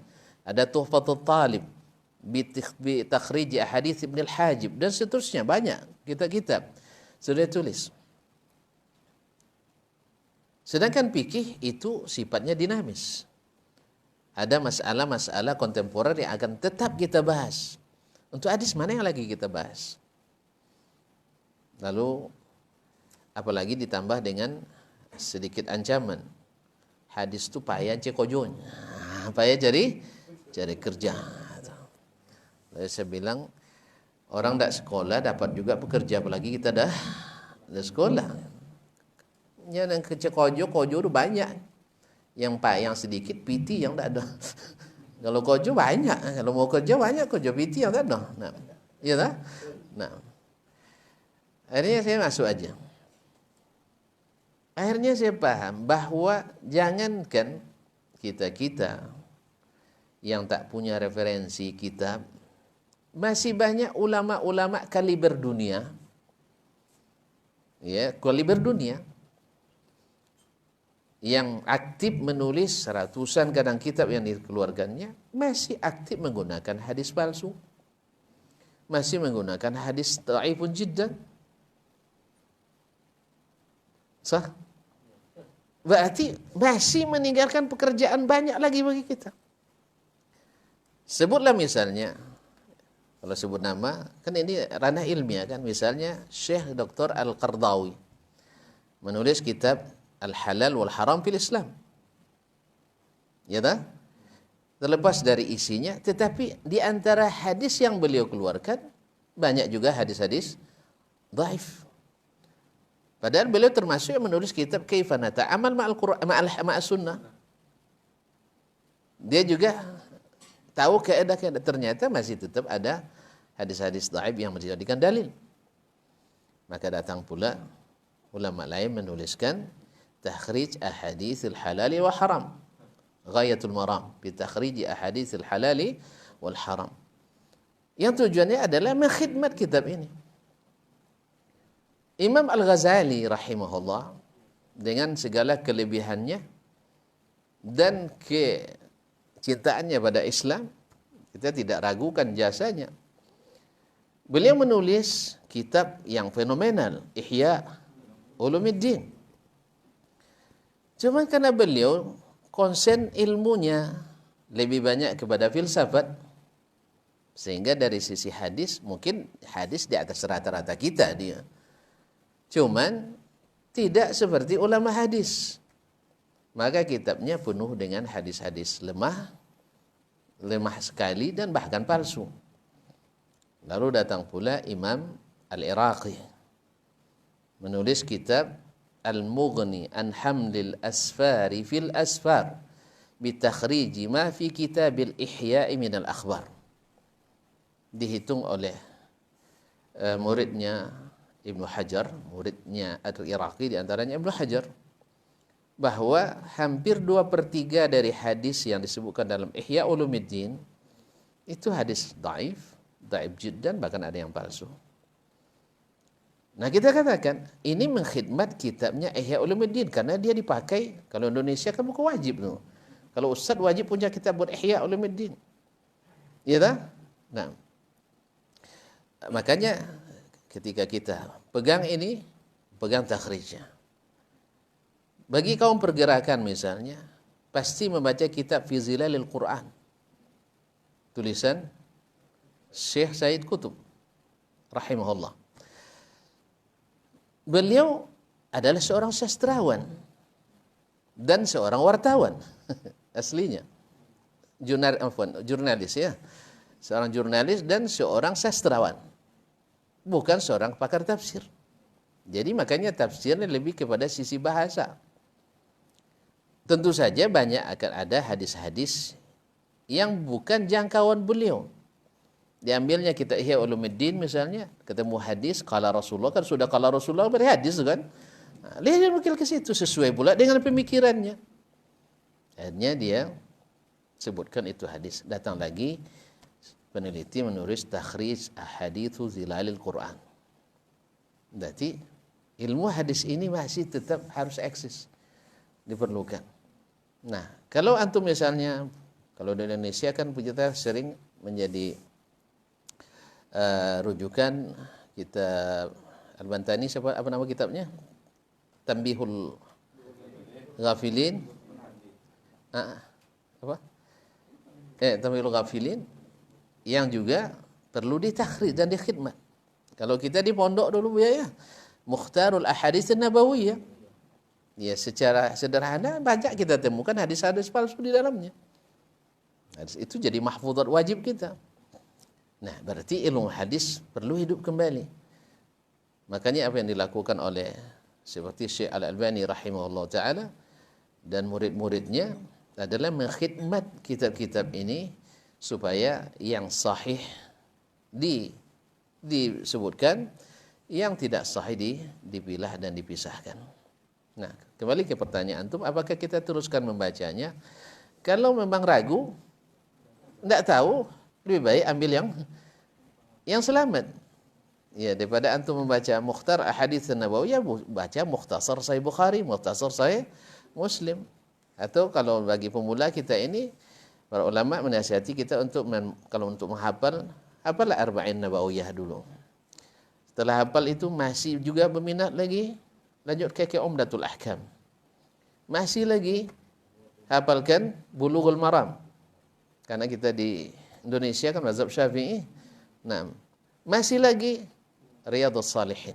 Ini yang nasihati. Kenapa kitab ini? Karena kitab ini jama'at usulul Islam wa mabadi'ahul izam. Karena kitab ini mengumpulkan dasar-dasar Islam. Yang inti-intinya disaharikan oleh ulamanya sini. Kita lihat Imam Nawawi 2 kitab di situ ya. Al-Arba'in dengan Riyadhus Shalihin. Kalau masih semangat, hafalah Musnad Imam Ahmad. Ya, dan seterusnya. Atau mulai Kutubus Sittah, kemudian Musnad Ahmad. Ya. Jadi kalau memang ragu, tidak tahu, maka kita tinggalkan aja, ambil yang sahih. Baik, pertanyaan Kiai Roni Fazla tadi. Jimmy Fazla dari Dumai. Lebih jauh lagi ya. Masya Allah, tabarakallah. Tentang masalah pendekatan kebenaran, saya tidak akan ulas lagi apa yang antum sampaikan. Dalam Islam ukuran kebenaran, atau bukan dalam Islam, secara pasti kebenaran itu dibuktikan dengan salah satu dari 3. Itu bukan perkiraan lagi.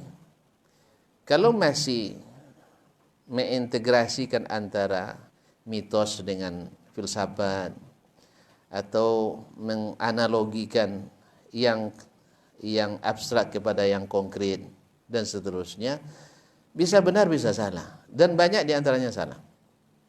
Tapi yang tidak ada atau yang minim salahnya atau bahkan nihil salahnya adalah salah satu dari 3 cara. Yang pertama, adalah melihat langsung. Kita dulu sebelum ada media telekomunikasi atau media informasi, kita hanya dengar cerita dulu ya, Ka'bah itu seperti apa, atau dibawa gambarnya. Tapi kita setelah melihat sekarang, pasti lebih hebat dalam menyebut Ka'bah itu seperti apa. Ya. Tapi lihat, jangan dari salah satu sudut aja, lihat semuanya. Lihat semuanya. Kan berkeliling 7 kali, masa tak tahu? 7 kali tawafnya kan. Kemudian solat nanti mungkin berapa lama kita solat?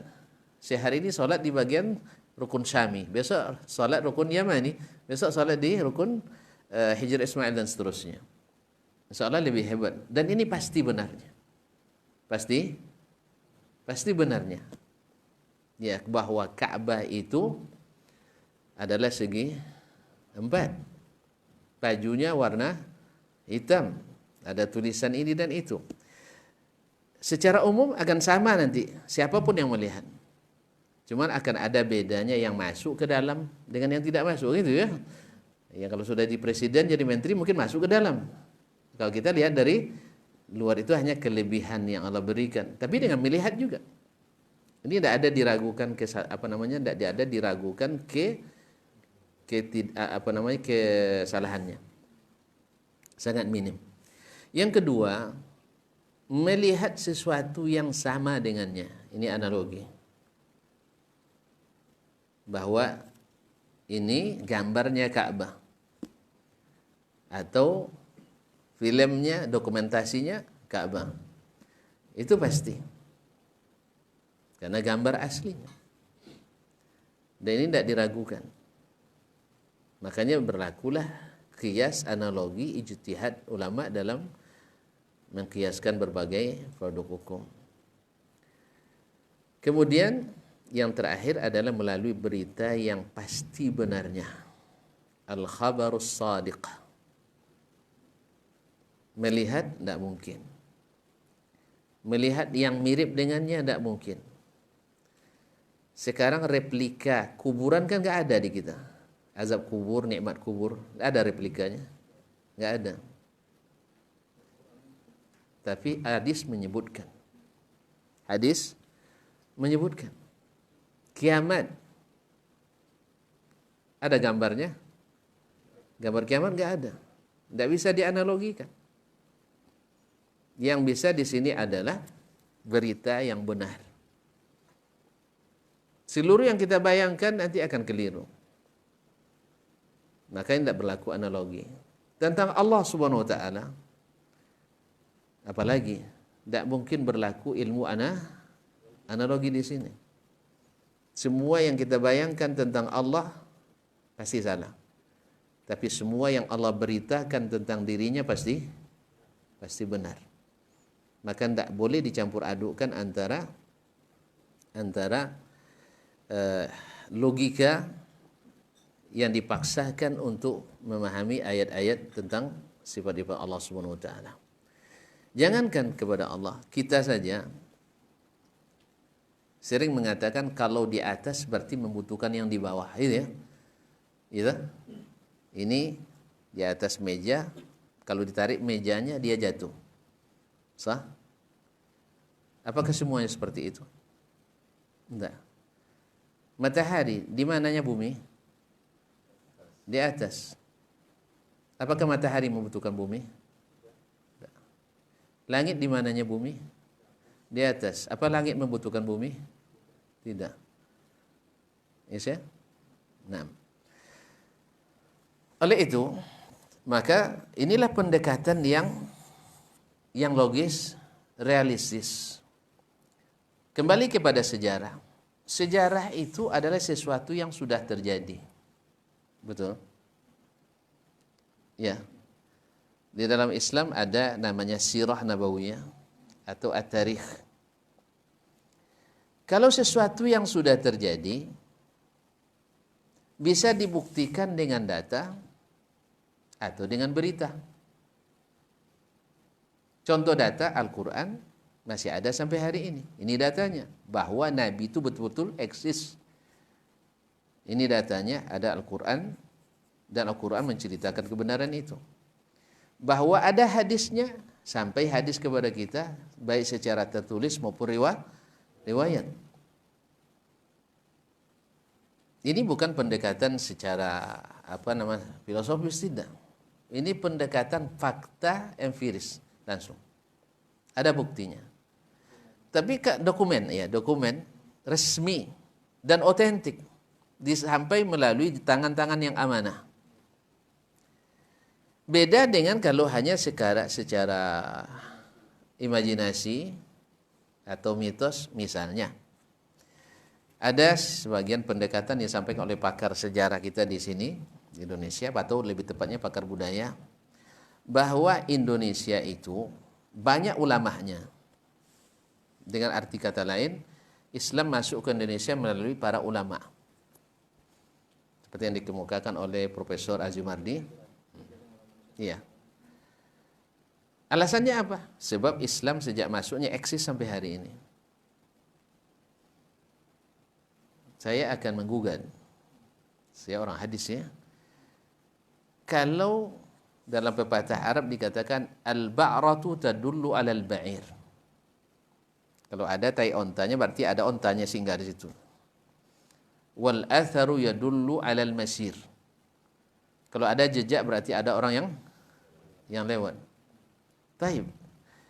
Dalam hal ini, kalau memang banyak ulamanya baik di hadis, di fikih, saya nuntun.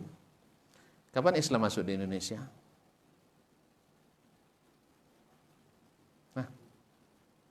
Kapan Islam masuk di Indonesia? Ada khilaf, tentu ada khilafiyahnya. Ada versi Belandanya abad ke-13. Ya, versi apa lagi?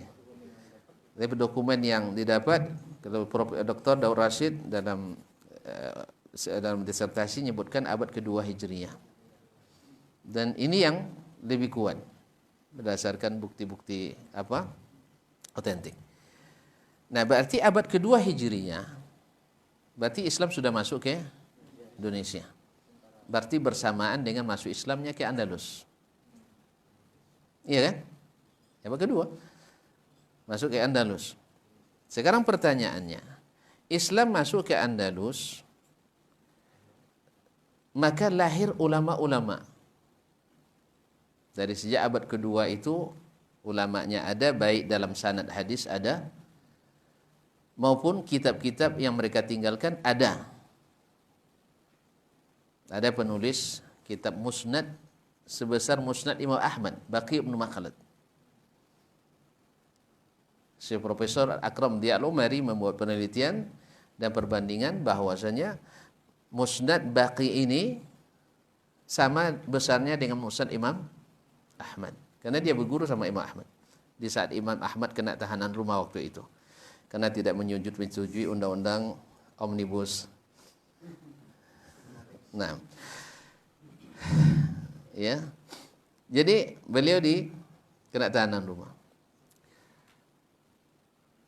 Kemudian abad kedua, abad ketiga seterusnya dari ulama-ulama besar juga. Abad keempat, kelima dan keenam itu disebutkan ada kitabnya, ada riwayatnya dalam sanad.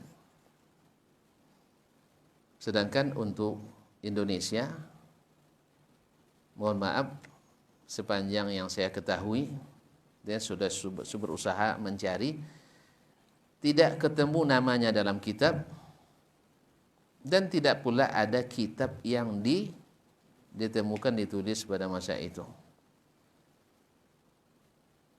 Berarti ini hanya secara semata-mata teori. Teorinya apa? Kalau seandainya sama dengan teori corona sekarang nih, kalau berkerumun pasti kena corona, sah? Kalau tidak berarti corona nggak ada. Itu. Menurut tuan-tuan ini benar enggak? Salah. Kan sekarang ini dengan banyaknya demo, ini kaum konspirasi. Ya, kita lihat nanti. Kalau mereka kena corona berarti corona ada. Kalau tidak berarti hanya konspirasi. Ini rusak akidah kita ini. Karena penyakit itu tak ada yang menular kata Nabi. La adwa wala tiyara. Kalau Allah izinkan menular tanpa berkerumun, masuk. Tapi salah satu sebabnya berpindah, berkembang adalah dengan berkerumun. Wujudus sabab la yalzam minhu wujudul musabbab. Di sinilah letaknya kesalahan cara berpikir tadi. Kenapa? Apa? Kalau ada corona, kalau berkerumun pasti mereka nanti akan kena corona. Kalau tidak berarti corona tidak ada. Ini teori. Dan sejarah itu kok Bapak-bapak yang saya muliakan, fakta. Tidak rekayasa. Sejarah bukan rekayasa. Berkaitan dengan naqd, dengan kritik internal dan eksternal, atau al-naqdul batini wa naqdul khariji. Kalau maksudnya adalah bahwa harus menyesuaikan dengan logika, ya jauh lebih, ini Aristoteles lebih dulu dari kita. Tapi Bapak tadi mengatakan bahwa logika itu pasti benar, tidak pernah salah. Saya katakan logika sering salah. Yang pasti benar itu hanya wahyu. Logika sering salah. Tadi saya tunjukkan. Segala sesuatu di sesuatu pasti menempati sesuatu. Betul? Secara logis ya? Tapi begini, yang dimaksud, ya kalau saya pahami Pak ya, logika tidak pernah salah itu artinya gini, itu kan interpretasi saja. Kalau salah itu dimaknakan dengan keterbatasan sehingga jadi keliru, itu mungkin salah seperti itu. Tapi kalau akal itu pada hakikatnya kan lurus. Artinya dia bisa tetap tertuntut, tetapi dia kalau tidak dinilai salah, dengan keterbatasannya itu ketidaktahuannya itu sehingga dinilai salah. Enggak. Bagaimanapun Bahasanya itu mungkin akar itu cerdas, akar itu sangat berprestasi, akar itu sangat bisa menjangkau di luar dugaan kemampuan manusia tahun ke tahun. Tetapi walaupun begitu, akal itu kan terbatas. Artinya memang dia itu tapi akal tidak pernah salah. Itu mungkin bahasa saja. Mungkin kalau saya menilai. Berarti main takwil lagi. Jadi ini susahnya kita megangnya ini, Bang. Jadi akal tidak pernah salah, tapi bukan salah yang dimaksudkan. Lalu yang dimaksudkan apa? Sama seperti ketika Al-Farabi berdebat dengan Al-Ghazali tentang kekal, mungkin dari segi bahasa. Kalau kekal itu ruh itu dikatakan apa namanya, yang kekal itu kalau menurut para filsuf itu kan misalnya ada 3, ruh oleh Allah, kemudian ruh dengan dengan materi, artinya sejenis virus itu, yang secara kasat mata itu kan memang tidak bisa dibuktikan dia mati itu. Karena di mana-mana sampai ke kiamat kan masih ada virus. Begitu juga kan ruh yang mati itu kan jasad bukan ruh, sehingga itu dianggap kekal. Tetapi kalau menurut Al-Ghazali kan yang kekal itu adalah ya hanya Allah saja gitu. Nah ini kan masalah interpretasi, dan sampai sekarang pun nggak pernah selesai kalau kita lihat. Iya, berarti berbeda interpretasinya. Dasarnya akal. Berarti ada akal yang salah, ada akal yang benar. Alhamdulillah. Berarti akal tidak selamanya benar. Iya kan? Tidak ketemu debat antara Al-Farabi dengan Al-Ghazali. Dan dua-duanya berdasarkan logika. Berarti logika ada yang benar, ada yang salah. Alhamdulillah. Selesai ya? Selesai. Alhamdulillah. Taib. Selesai ya? Berarti logika ada yang salah, ada yang benar. Makanya disitulah sebabnya kenapa ada orang jahiliyah. Mereka orang cerdas semua. Maksudnya banyak orang cerdasnya, tapi mereka jahiliyah. Sekarang hukum keluar lagi, hukum undang-undang undang-undang jahiliyah. Dasarnya apa? Akal. Jadi seluruh yang tidak berdasarkan wahyu melahirkan jahiliyah. Walaupun orangnya berakal. Berarti akal ada benar, ada salah. Alhamdulillah selesai. Terima kasih. Terima kasih kita ucapkan kepada narasumber kita, yaitu Ustaz Jujur Dasman Yahya, yang telah menyampaikan materi ulumul hadis. Mudah-mudahan bermanfaat bagi kita semua. Selanjutnya adalah telah berakhir acara kita pada malam hari ini. Insyaallah besok akan kita sambung dengan materi yang lainnya. Saya sebagai moderator mohon maaf atas segala kekurangan. Mari kita bacakan doa penutup majelis.